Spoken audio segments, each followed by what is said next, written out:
में एक ऐसा मंदिर है जहां भक्त पूजा करने नहीं बल्कि भगवान को अपना बिजनेस पार्टनर बनाने आते हैं। एक ऐसा मंदिर जहां हर साल करोड़ों का दान आता है और न सिर्फ रुपए में बल्कि सोने, चांदी और यहाँ तक कि फॉरेन करेंसीज जैसे डॉलर्स। तो आखिर कौन है वो देवता जो सिर्फ आशीर्वाद नहीं देते बल्कि डूबते हुए बिजनेस को करोड़ों के मुनाफे में बदल देते हैं? यह है राजस्थान के मंडफिया गांव में बसा सांवरिया सेठ मंदिर, जिसे भारत का बिजनेस गॉड भी कहा जाता है, जहां लोग अपनी कंपनी की रजिस्ट्री, पार्टनरशिप डीड और टर्नओवर की बैलेंस शीट लेकर आते हैं और सांवरिया सेठ जी को अपने मुनाफे में हिस्सेदार बनाते हैं। साथ ही करोड़ों की डील भी साइन की जाती है। लेकिन रुकिए, इस चमक दमक और करोड़ों के चढ़ावे के पीछे एक ऐसा गहरा इतिहास और रहस्य छिपा है जो आपको चौंका कर रख देगा। क्या आप जानते हैं कि जिस मूर्ति की आज दुनिया दीवानी है, आखिर वह मूर्ति यहाँ आई कहाँ से? क्या सच में एक ही रात में 3 लोगों को एक जैसा सपना आया था? और आखिर कौन है सांवरिया सेठ और इनका सुदामा से क्या संबंध है? साथ ही इस मंदिर का इतिहास हमें सन 1500 में यानी कि मीराबाई के पास ले जाता है। तो आखिर सांवरिया सेठ का मीराबाई के साथ क्या संबंध है और क्या हुआ जब औरंगजेब की क्रूर सेना ने यहाँ आक्रमण किया और क्या हुआ जब अन्नकूट महोत्सव में प्रसाद में मिलावट की गई? क्यों कहा जाता है कि सेठ जी बेड़ा पार लगा देते हैं? साथ ही यह भी जानेंगे कि मंडफिया का त्रिकोण क्या है, क्या रहस्य है मंडफिया, भदेसर और मातृकुंडिया मंदिर का। क्या सच में 3 धामों के 3 अलग अलग प्रभाव बताए जाते हैं? हम आपको ले चलेंगे आली के उस रहस्यमयी शनि मंदिर में जहां तेल के विशाल कुंड भरे हैं और जानेंगे कि क्या वाकई वहां का तेल लाइलाज चर्म रोगों को ठीक कर देता है। और सबसे बड़ा सवाल, सोशल मीडिया पर दावा किया जाता है कि सांवरिया सेठ का अपना बैंक अकाउंट है, तो आखिर मंदिर में चढ़ने वाले अरबों रुपयों और सोने चांदी का असली सच क्या है? एनडीटीवी की 6 दिसंबर 2024 की एक रिपोर्ट के अनुसार मंदिर में 1 किलो सोने के बिस्किट, 23 करोड़ रुपए कैश और साथ ही चांदी के ताले और बांसुरी चढ़ाई गई थी। यह केवल एक घटना नहीं बल्कि इस मंदिर में हर साल ऐसे ही करोड़ों का दान आता है। तो सबसे बड़ा सवाल ये है कि आखिर इन पैसों की देखरेख कैसे होता है और आखिर इन पैसों का किया क्या जाता है? तो आज की इस वीडियो में हम सांवरिया सेठ के दरबार की आस्था, इतिहास और विज्ञान की उस सच्चाई को बताएंगे जिससे जानकर आप भी हैरान रह जाएंगे। तो चलिए चलते हैं सांवरिया सेठ के दरबार में। लेकिन उससे पहले अगर आपको वीडियो अच्छी लग रही है तो इसे एक लाइक जरूर करें।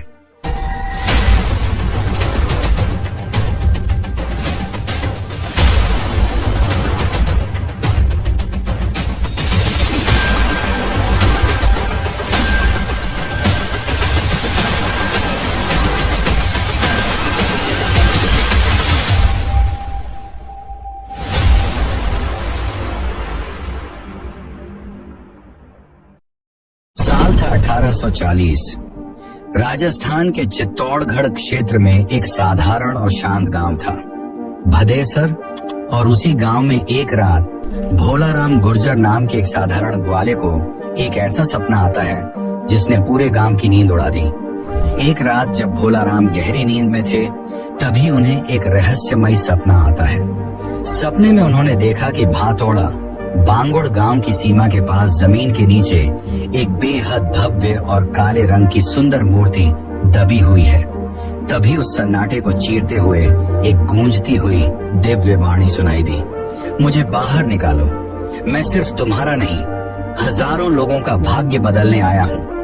तभी अचानक भोलाराम की नींद खुल गई और वे पसीने से तरबतर हो गए।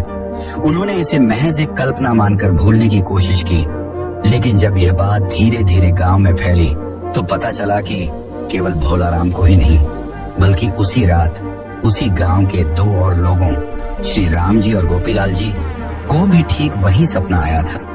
एक ही रात में 3 अलग अलग लोगों को एक जैसा सपना, एक जैसी मूर्ति और वही गूंजती आवाज। क्या यह सिर्फ एक इत्तेफाक था या भगवान का कोई बहुत बड़ा संकेत? जब गांव में यह खबर फैल गई तब बिना समय गंवाए अगले दिन उन तीनों ने गांव वालों के साथ मिलकर सपने में बताई गई जगह पर खुदाई शुरू की। सबकी सांसें थमी हुई थीं। धीरे धीरे मिट्टी हटाई जा रही थी। तभी मिट्टी के नीचे से गहरे श्याम वर्ण की एक अत्यंत मोहक मूर्ति प्रकट हुई, जिसे देखकर गांव वाले दंग रह गए। लेकिन चमत्कार यहीं खत्म नहीं हुआ। जैसे ही थोड़ी और खुदाई की गई तो उसी जगह से एक के बाद एक कुल 3 दिव्य मूर्तियां धरती की गोद से प्रकट हुईं। तीनों का रंग श्याम था। तीनों श्री कृष्ण के रूप थे, लेकिन हर एक की भाव भंगिमा और प्रभाव बिल्कुल अलग था। और मित्रों, यहीं से उस सामरिया सेठ की महागाथा का असल आरंभ होता है। लेकिन अब गांव वालों के सामने सबसे बड़ा सवाल यह था कि इन अलौकिक मूर्तियों को स्थापित कहां किया जाए। गांव वाले चाहते थे कि जहां से यह मूर्तियां निकली हैं, वहीं इन्हें स्थापित कर दिया जाए। लेकिन शायद भगवान की कुछ और ही इच्छा थी। कुछ ही दिनों बाद एक तपस्वी साधु को रात में एक बहुत ही स्पष्ट सपना आया। सपने में उसी श्री कृष्ण स्वरूप ने आदेश दिया, मुझे उस भूमि पर ले चलो जहां मेरा नाम केवल भगवान की तरह नहीं, बल्कि लोगों के भाग्य विधाता के रूप में गूंजेगा। बस यहीं से एक नया अध्याय शुरू हो जाता है। एक ही देवता के 3 रूप और 3 अलग धामों में 3 अलग प्रभाव। यही है सनवालिया ट्रायंगल। और यही वह त्रिकोण है जिसने सामरिया सेठ को सिर्फ एक मंदिर नहीं, बल्कि एक पूरी यात्रा बना दिया। पहला कोना बना मंडफिया, आज का मुख्य मंदिर। कहा जाता है कि भदेसर क्षेत्र से लगभग 40 किलोमीटर दूर मंडफिया गांव को चुना गया और वहीं भव्य मंदिर निर्माण की प्रक्रिया शुरू हुई। यहाँ जो मुख्य मूर्ति स्थापित की गई, यानी कि वह मूर्ति जो जमीन से सबसे पहले निकली थी, इस मुख्य मंदिर की सबसे चौंकाने वाली और रहस्यमयी बात यह है कि इसमें विराजमान श्री कृष्ण के दाहिने हाथ में उनकी प्रिय बांसुरी नहीं है। इसके बजाय उनका हाथ एक ऐसी खास मुद्रा में है जो मानो चीख चीख कर कह रही हो, मैं सुन रहा हूँ तुम्हारे भीतर की पुकार। यही कारण है कि मंडफिया का दरबार लोगों के लिए सिर्फ दर्शन नहीं, बल्कि फैसले की जगह बन जाता है, जहां आज दुनिया भर के बड़े बड़े कारोबारी भगवान को अपना बिजनेस पार्टनर बनाने और अपनी तकदीर बदलवाने आते हैं। लेकिन कहानी यही खत्म नहीं होती। बाकी 2 मूर्तियों का क्या हुआ? दूसरी मूर्ति को उसी पावन भूमि के पास स्थापित किया गया जहां पहली बार धरती फटी थी और भगवान प्रकट हुए थे, यानी भदेसर गांव में। भदेसर के लोग आज भी इसे प्रकट स्थल का मूल रूप मानते हैं। यहाँ का माहौल बेहद शांत है और यहाँ के बारे में कहा जाता है कि जो व्यक्ति टूटे मन से आता है, घर के क्लेश, रिश्तों की गांठें, अंदर की बेचैनी, तनाव, उसको यहाँ एक अलग तरह की मानसिक शांति और पारिवारिक सुख का अनुभव होता है। अब बात करते हैं तीसरी और सबसे शक्तिशाली प्रभाव वाली मूर्ति की, मातृकुंडिया, जिसके रहस्य ने कई लोगों को मौत और बर्बादी के मुंह से बाहर निकाला है। स्थानीय कथा परंपरा इसे सांवरिया सेठ के रौद्र और तेजस्वी रूप के रूप में देखती है। वही श्याम वर्ण, वही कृष्ण स्वरूप, लेकिन भावों में एक अलग ही शक्ति, संकट मोचक, जो कठोर परिस्थितियों को चीर कर रास्ता निकालता है। यहाँ के बारे में अक्सर कहा जाता है कि जो लोग कोर्ट कचहरी, शत्रु बाधा, बड़े विवाद या जीवन की ऐसी उलझनों में फंस जाते हैं जहाँ दिमाग थक जाए और हिम्मत टूट जाए, वे मातृकुंडिया आते हैं। इन तीनों धामों को लोग अलग अलग मंदिर नहीं, बल्कि एक ही आस्था के 3 रूप मानते हैं। और आज ये तीनों स्थान केवल मंदिर नहीं, बल्कि आस्था और वरदान के सिद्ध पीठ बन चुके हैं। भदेसर से शुरू होकर मातृकुंडिया को छूते हुए और अंत में मंडफिया तक पहुंचना, ये तीनों मिलकर एक ऐसा शक्तिशाली त्रिकोण बनाते हैं जिसे आज भक्तगण सांवरिया त्रिकोण यात्रा के नाम से जानते हैं।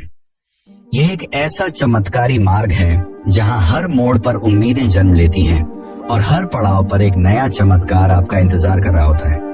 पर मित्रों, जैसा कि हमने जाना कि यह मूर्तियां भदेसर गांव में मिली, लेकिन क्या आपको पता कि आखिर यह मूर्तियां वहां आई कहां से? किसने उन्हें वहां जमीन में दबाया और क्यों? इसका रहस्य हमें इतिहास के पन्नों में पीछे ले जाता है। सन 1500।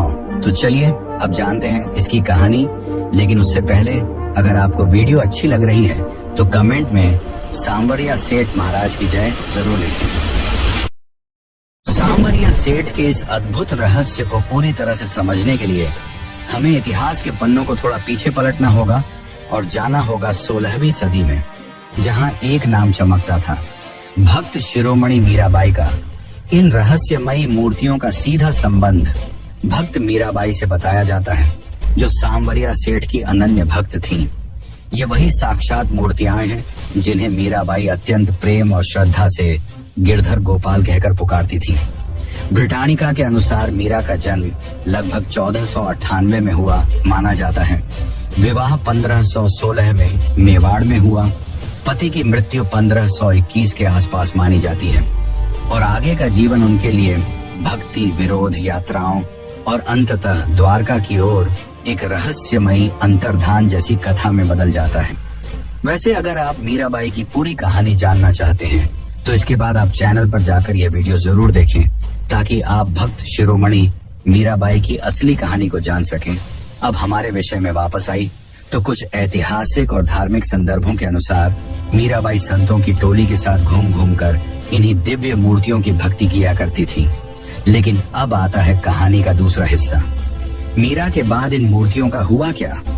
अब यहीं से प्रवेश होता है संत दयाराम का। स्थानीय कथाओं के अनुसार मीराबाई के बाद यह मूर्तियां संत समाज की धरोहर बन गईं और उनकी सेवा सुरक्षा की जिम्मेदारी संत दयाराम पर आ गई। दयाराम जी के पास श्री कृष्ण की यह 3 दिव्य मूर्तियां मौजूद थीं, जिनकी वे अपने प्राणों से भी बढ़कर सेवा और रक्षा करते थे। लेकिन यह दौर भारत के इतिहास के सबसे उथल पुथल भरे समय का था।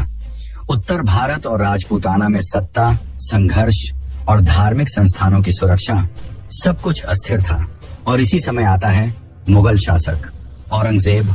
औरंगजेब के शासनकाल में यानी कि लगभग 1658 से 1707 में आक्रमण का भयंकर दौर चल रहा था। औरंगजेब हिंदू मंदिरों का कट्टर दुश्मन था। उसने कई हिंदू मंदिरों को ध्वस्त किया और जब उसकी सेना मेवाड़ की पवित्र धरती पर पहुंची तो उन्हें किस तरह इन चमत्कारी मूर्तियों का पता चल गया, जिसके बाद औरंगजेब इन्हें खंडन करने के लिए ढूंढने लगा। संत दयाराम को इस भयानक खतरे का आभास हुआ। उन्होंने भगवान की इस अमूल्य धरोहर को बचाने के लिए भातोड़ा बागंड के छापर मैदान में गए और वहां खड़े एक विशाल वट वृक्ष के नीचे गहरा गड्ढा खोदा। उसी गुप्त स्थान पर उन्होंने प्रभु की उन तीनों मूर्तियों को जमीन में छिपा दिया ताकि कोई भी आक्रांता उन तक न पहुंच सके। समय बीता और एक दिन संत दयाराम का भी निधन हो गया और उसी के साथ मूर्तियों के छिपे होने का वह गहरा राज भी उनके साथ हमेशा के लिए चला गया। इसके बाद ये मूर्तियां कई 100 सालों तक उसी जमीन के सीने में शांति से दबी रहीं, मानो किसी सही समय और सही भक्त के आने का इंतजार कर रही हूँ। और फिर जैसा कि मैंने बताया, ये मूर्तियां 1840 में मिली और तब से यह सांवरिया सेठ के नाम से पूजी जा रही हैं। लेकिन अब मन में एक सवाल उठता है कि अगर मीराबाई इन्हें गिरधर गोपाल के नाम से पुकारती थी और ज्यादातर लोग भगवान श्री कृष्ण को जानते हैं, तो फिर यहाँ के सांवले श्याम का नाम सांवरिया सेठ क्यों पड़ा?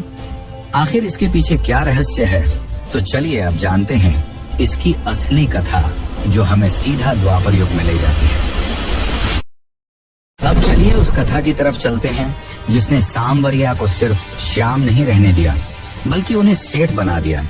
सुदामा कृष्ण की मित्रता की कहानी तो अधिकांश लोग जानते हैं और इसका सबसे प्रसिद्ध स्रोत श्रीमद् भागवत महापुराण है, विशेषकर दशम स्कंध, जहां सुदामा के द्वारका आने, कृष्ण द्वारा उन्हें आदर देने और फिर उनके जीवन में परिवर्तन का वर्णन मिलता है। लेकिन मंडफिया की परंपरा इसी मूल कथा के साथ एक लोक आस्था का नया मोड़ जोड़ती है।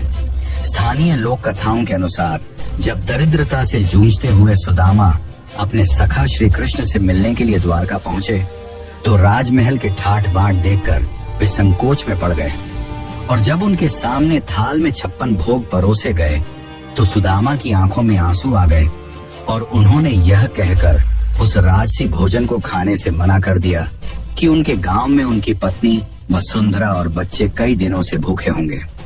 कहा जाता है कि यह सुनकर भगवान श्री कृष्ण उसी वक्त एक बहुत ही अमीर और दयालु व्यापारी का रूप धारण करके सुदामा के गांव पहुंच गए, जिसे सांवले शाह कहा गया। सांवले शाह बने श्री कृष्ण एक बैलगाड़ी में खाने पीने की ढेर सारी सामग्री भरकर सुदामा के गांव पहुंचे और वहां ढोल ताशे बजाकर पूरे गांव में घोषणा करते हुए कहा, सुनो सुनो, ठाकुर सांवले शाह सेठ जी के घर पोते ने जन्म लिया है।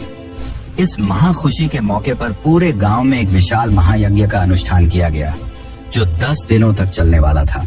ठाकुर सांवले शाह ने यह भी घोषणा कर दी कि गांव के 10-10 कोस के दायरे में आने वाले सभी ब्राह्मण परिवारों को तीनों समय का भोजन और स्वादिष्ट मिष्ठान खिलाया जाएगा। सुदामा की पत्नी वसुंधरा, जो अपने भूखे बच्चों को देखकर भोजन मिलने की हर उम्मीद छोड़ चुकी थी, इस घोषणा को सुनकर खुशी से रो पड़ी। इस तरह सांवले शाह का रूप धरकर श्री कृष्ण ने सुदामा के परिवार को भरपेट भोजन कराया। अब सवाल उठता है, इस कथा में शाह और सेठ जैसे शब्द क्यों आते हैं? दरअसल सांवला तो कृष्ण के श्याम वर्ण से जुड़ा शब्द है, लेकिन शाह या सेठ समाज में उस व्यक्ति की पहचान है जो संपन्न हो, व्यवस्था कर सके और जरूरत पड़ने पर दूसरों का सहारा बने। इसीलिए लोक परंपरा में यह रूप सांवले शाह कहलाता है और आगे चलकर यही भाव मंडफिया में सांवरिया सेठ के रूप में स्थायी हो जाता है। और आज यह सांवरिया सेठ करोड़ों लोगों के बिजनेस पार्टनर हैं, और बिजनेस पार्टनर हैं तो बैंक अकाउंट भी होगा, क्योंकि सोशल मीडिया में ऐसे दावे अक्सर किए जाते हैं। और क्या सच में इस मंदिर की दीवारें सोने की हैं? तो चलिए अब जानते हैं इसकी सच्चाई। जब आस्था और चमत्कारों की कहानियां दूर दूर तक फैलती हैं, तो उनके साथ कुछ अफवाहें और मिथक भी जन्म लेते हैं। सांवरिया सेठ के बारे में सबसे बड़ा भ्रम जो अक्सर लोगों के बीच और इंटरनेट पर फैला हुआ है, वह यह है कि राजस्थान का यह चमत्कारी मंदिर पूरी तरह से ठोस सोने का बना हुआ है। जब कोई भक्त पहली बार इस मंदिर में कदम रखता है, तो वहां की चकाचौंध और झिलमिलाती सजावट देखकर सचमुच यही धोखा खा जाता है कि वह सोने के महल में खड़ा है। लेकिन सच्चाई कुछ और है, जो इसकी भव्यता से भी कहीं ज्यादा सुंदर है।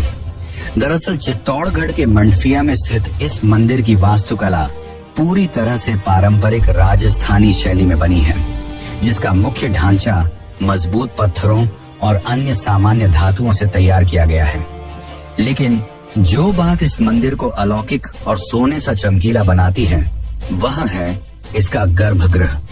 जहां भगवान सांवरिया सेठ की मुख्य मूर्ति विराजमान है, उसके ठीक पीछे की दीवारों पर भव्य सोने की परत चढ़ाई गई है। सोने के साथ साथ चांदी, बहुमूल्य मणियों और कीमती पत्थरों की कलात्मक नक्काशी का ऐसा अद्भुत मेल किया गया है कि पूरा गर्भगृह एक जीवंत स्वर्ग जैसा प्रतीत होता है। यह कोई रातों रात हुआ चमत्कार नहीं है, बल्कि सदियों से भक्तों द्वारा चढ़ाए गए दान और अगाध श्रद्धा का परिणाम है, जिससे मंदिर का कोना कोना सोने सा चमकता है। भव्यता सिर्फ ईंटों या सोने में नहीं, बल्कि उस भावना में है जो इस दरबार को इतना चमत्कारी बनाती है। अब आते हैं उस दूसरे और सबसे बड़े वायरल दावे पर, जिसने सोशल मीडिया पर टहलका मचा रखा है। क्या सच में सांवरिया सेठ का अपना खुद का बैंक अकाउंट है?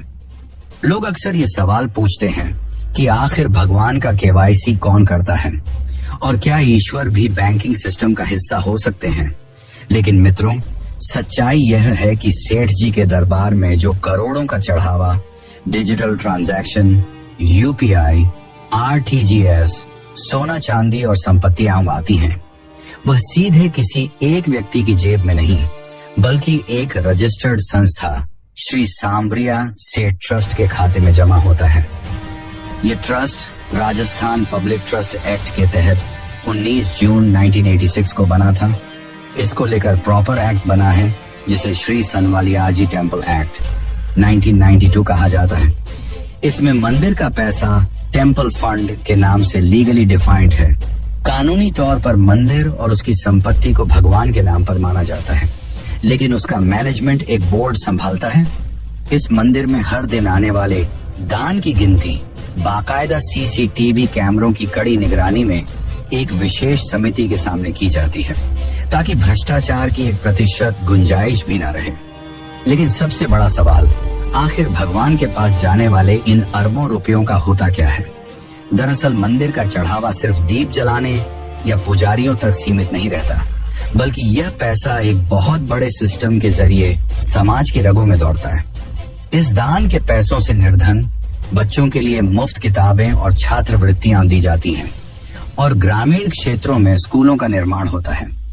Mobile medical van, blood donation camp और अस्पतालों में गरीब मरीजों के महंगे इलाज की विशेष फंडिंग की जाती है। बेसहारा परिवारों की सैकड़ों बेटियों की शादी के लिए कन्यादान योजना चलाई जाती है और सैकड़ों गायों की सेवा के लिए विशाल गौशालाएं संचालित की जाती हैं। इसलिए जब कोई व्यापारी कहता है कि पहली कमाई सेठ की, तो वह दरअसल अनजाने में ही पूरे समाज की भलाई का एक बहुत बड़ा और पवित्र सौदा कर रहा होता है। यहाँ तक कि एनडीटीवी की एक रिपोर्ट के अनुसार कोर्ट ने भी साफ कहा है कि यह पैसा भगवान का है और उन्हीं के भक्तों के लिए इस्तेमाल किया जाएगा, न कि किसी राजनीतिक या बाहरी हितों के लिए। लेकिन मित्रों, सांवरिया सेठ का रहस्य यहाँ समाप्त नहीं होता है, बल्कि आखिरी अध्याय अभी बाकी है, क्योंकि माना जाता है कि यहाँ गुप्त साधनाएं भी होती हैं। तो आखिर इसमें कितनी सच्चाई है, तो चलिए अब जानते हैं उस रहस्य को। लेकिन उससे पहले अगर आपको वीडियो अच्छी लग रही है तो इसे एक लाइक जरूर करें। सांवरिया सेठ के दिन के उजालों में होने वाले चमत्कारों और करोड़ों के चढ़ावे की कहानी तो पूरी दुनिया जानती है। लेकिन जब सूरज ढलता है और मंदिर के कपाट बंद हो जाते हैं, तब शुरू होता है आस्था और विज्ञान से परे का एक ऐसा रहस्य जिसे सुनकर किसी के भी रोंगटे खड़े हो जाएं। क्या आपने कभी सोचा है कि यह जगह सिर्फ एक पूजा का स्थान नहीं, बल्कि एक जागृत शक्तिपीठ और गुप्त साधना का केंद्र भी हो सकता है? कई लोग यहाँ केवल आशीर्वाद लेने नहीं आते, बल्कि गुप्त तंत्र मंत्र साधना के लिए भी खींचे चले आते हैं।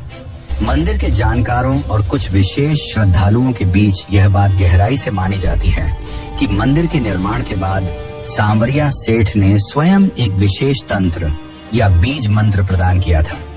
यह कोई ऐसा आम मंत्र नहीं है जो आपको किसी किताब, इंटरनेट या यूट्यूब वीडियो में मिल जाएगा। यह एक ऐसा गुप्त और अत्यंत शक्तिशाली बीज मंत्र है जो व्यापार में आने वाली भयानक बाधाओं, गहरे आर्थिक संकटों और फैसले लेने की असमर्थता को चमत्कारिक रूप से दूर कर देता है। लेकिन इस मंत्र का सबसे बड़ा रहस्य यह है कि यह सार्वजनिक नहीं है। यह केवल उन्हीं गिने चुने और सच्चे श्रद्धालु व्यापारियों को दिया जाता है जो सच्ची श्रद्धा से सांवरिया सेठ के दरबार में हाजिरी लगाते हैं और जिनकी साधना पूरी हो जाती है। यह एक आध्यात्मिक व्यापारिक विश्वविद्यालय की तरह है, जहाँ का पाठ्यक्रम सिर्फ श्रद्धा और सेवा है। इस रहस्य की परतें तब और गहरी हो जाती हैं जब बात मंदिर की रातों की आती है। कहते हैं कि कुछ विशेष रात्रियों में आधी रात के समय जब पूरा मंदिर शांत होता है, तब मंदिर के गर्भगृह के भीतर से एक रहस्यमयी धीमी नीली रोशनी निकलती है, मानो स्वयं सांवरिया सेठ अपनी सजीव उपस्थिति जता रहे हों। और बात सिर्फ रोशनी तक ही सीमित नहीं है। उस सन्नाटे में हवा में एक अलक्षित मंत्र ध्वनि गूंजने लगती है। यह एक ऐसी आत्मिक और पारलौकिक तरंग होती है जिसे केवल वही महसूस कर सकता है जिसका मन श्रद्धा से पूरी तरह ओतप्रोत हो। इसी आध्यात्मिक यात्रा में एक ऐसा बोनस रहस्य भी जुड़ा है जिसके बिना सांवरिया सेठ की यात्रा अधूरी मानी जाती है। सांवरिया सेठ मंदिर से मात्र 30 किलोमीटर की दूरी पर कपासन के पास स्थित है आली का शनि महाराज मंदिर, जो लगभग 150 साल पुराना है। प्राचीन काल में इस जगह को काल भैरव के नाम से भी जाना जाता था। इस मंदिर की सबसे बड़ी और रहस्यमयी खासियत यह है कि यहाँ भगवान को छोटी कटोरियों में नहीं, बल्कि इतने बड़े पैमाने पर तेल चढ़ाया जाता है कि उसे पाइपों के माध्यम से बड़े बड़े विशाल कुंडों में जमा करना पड़ता है। इस जगह का सबसे बड़ा चमत्कार इसका वैज्ञानिक और स्वास्थ्य से जुड़ा पहलू है। कहा जाता है कि शनि देव को अर्पित किए गए इस कुंड के तेल को शरीर पर लगाने मात्र से बड़े और लाइलाज चर्म रोग यानी कि स्किन डिसीज हमेशा के लिए जड़ से खत्म हो जाते हैं। लेकिन इस तेल का सबसे खौफनाक और चौंकाने वाला सच तब सामने आया जब कुछ लोगों ने इन प्राकृतिक तेल कुंडों के तेल को निकालकर व्यावसायिक उपयोग यानी कि बिजनेस यूज के लिए बेचना चाहा। जैसे ही उस चमत्कारी तेल को मंदिर के बाहर ले जाकर व्यापार के लिए निकाला गया, उसमें से ठीक करने वाले सारे औषधीय गुण तुरंत समाप्त हो गए और वह गाढ़ा तेल मात्र तरल पानी में बदल गया। ऐसे कई प्रयास हुए, लेकिन हर बार विज्ञान फेल हो गया और वह तेल पानी बन गया। यह शनिदेव का एक ऐसा जीवित चमत्कार है जो साबित करता है कि आस्था की शक्ति को किसी भी बाजार में बेचा नहीं जा सकता। सांवरिया सेठ का यह पूरा सफर केवल चमत्कारों और रहस्यमयी घटनाओं की कहानी नहीं है, बल्कि यह कर्म, मनोविज्ञान और आस्था के उस गहरे विज्ञान को भी समझाता है जिसे आज की आधुनिक दुनिया फेथ बेस्ड पार्टनरशिप मॉडल कहती है। जब कोई व्यापारी बाजार के उतार चढ़ाव, भारी कर्ज और मानसिक तनाव से पूरी तरह टूट जाता है, तब सांवरिया सेठ का यह मंदिर उसके लिए एक अभेद्य मानसिक सुरक्षा कवच का काम करता है। जहां आस्था सेवा से जुड़ जाए, वहीं सच्चा धर्म जन्म लेता है और सांवरिया सेठ का दरबार इस जीवन सत्य की सबसे बड़ी मिसाल है। यही कारण है कि यहाँ आने वाला हर इंसान सिर्फ पैसे से नहीं, बल्कि शांति, संतोष और सेवा भाव से भी असली सेठ बन जाता है। दोस्तों, विज्ञान अपनी जगह है और आस्था अपनी जगह, लेकिन जब हजारों लाखों डूबते हुए लोगों को एक ही चौखट पर आकर किनारा मिल जाए, तो उसे सिर्फ इत्तेफाक नहीं कहा जा सकता। सांवरिया सेठ सिर्फ एक देवता नहीं, बल्कि भारत के व्यापारिक इतिहास और समाज सेवा का सबसे बड़ा और जीवन सत्य है। हमारा हमेशा से यही प्रयास रहता है कि हम सनातन धर्म के इन गूढ़ रहस्यों, पौराणिक कथाओं और उनके पीछे छिपे असली विज्ञान को पूरी गहराई और रिसर्च के साथ आपके सामने लाएं। अगर सांवरिया सेठ के इस अद्भुत रहस्य ने आपके भी रोंगटे खड़े किए हैं और आपके दिल को छुआ है, तो इस वीडियो को अभी लाइक करें और कमेंट बॉक्स में पूरी श्रद्धा के साथ जय श्री सांवरिया सेठ जरूर लिखें। आपके एक कमेंट और लाइक से यह वीडियो उन लोगों तक भी पहुंचेगा जिन्हें शायद आज सांवरिया सेठ के इस चमत्कारी दरबार और उम्मीद की सबसे ज्यादा जरूरत है। और अगर आपको ऐसे रहस्यमयी वीडियो अच्छे लगते हैं, तो कोणार्क का रहस्य तो आपको हैरान कर देगा। और अगर आप उसके अनसुलझे रहस्यों को जानना चाहते हैं, तो हमारी कोणार्क वाली वीडियो जरूर देखें। बाकी इस वीडियो को अंत तक देखने के लिए आपका धन्यवाद।